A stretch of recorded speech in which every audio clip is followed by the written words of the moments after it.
मी गेल्या 3-4 दिवसापासून बँकॉक शहरामध्ये फिरतोय आणि प्रत्येक रोड आणि प्रत्येक गल्ली फुटपाथ सगळीकडे बघतोय.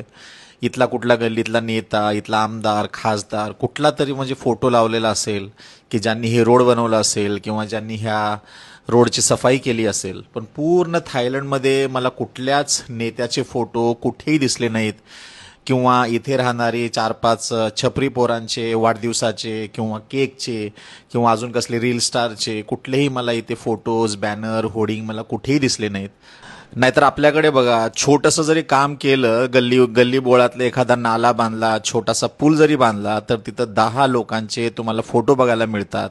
हारं तुरं, त्याच्यानंतर उद्घाटन झालेल्या पाट्या आणि परत त्यांना विश करण्यासाठी अजून 10-15 लोकांचे मोठमोठे पोस्टर. हे आपल्या भारतामध्ये सगळीकडे अगदी कॉमन आहे. पण आपल्या देशातल्या बऱ्याच लोकांना मूलभूत गरजा काय आहे, सिव्हिक सेन्स काय आहे, देशाची प्रगती कशी होते ह्याच्यापेक्षा आपल्या आपल्या नेत्याच्या पायाशी लोळण घालत, त्यांनाच आपले आईबाप समजून त्यांचेच बूट चाटत आयुष्य काढायची अगदी खूप म्हणजे खूप जबरदस्त त्यांना सवय आहे. आणि ही सवय मला वाटते येणाऱ्या 500 वर्षामध्ये तर काही जाणारी नाहीये.